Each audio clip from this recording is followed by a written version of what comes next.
இன்றைக்கி என்னம்மா டின்னர்? இன்றைக்கி வந்து கேழ்வரகுல முருங்கைக்கீரை போட்டிருக்கேன். தோசை மாதிரி கொஞ்சம் அடை மாதிரியும் இல்லாமல் தோசை மாதிரி ஊற்றிருக்கேன். கொஞ்சம் திக்காகவே இருக்குது.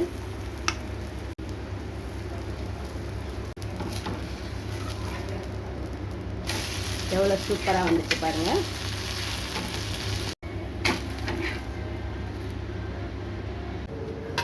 சூப்பரான முருங்கைக்கீரை அடை ரெடி ஆயிடுச்சு. இதுக்கு தொட்டுக்க வந்துட்டு வெங்காய காரம் ரொம்ப சூப்பராக இருக்குங்க. நம்மளுக்கு இந்த வெயில் காலத்தில் அடிக்கடிக்கு நம்ம கேழ்வரகு இந்த மாதிரிலாம் சேர்த்துக்கிறது உடம்புக்கு ரொம்ப நல்லது. உங்கள் வீட்டில் என்ன டின்னர்ன்றதை நீங்கள் கமெண்ட்டில் சொல்லுங்கள். இந்த மாதிரி முருங்கைக்கீரை போட்டு ராகி மாவில் யாரெல்லாம் செஞ்சுருக்கீங்க, யாருக்கெல்லாம் பிடிக்குன்றதை கமெண்ட்டில் சொல்லுங்கள். ரொம்ப சூப்பராக டேஸ்ட்டாக இருக்கும். வீடியோ பார்த்துக்கிட்டே லக்ஷ்மி சமையலுக்கு சப்ஸ்கிரைப் பண்ணிக்கோங்க.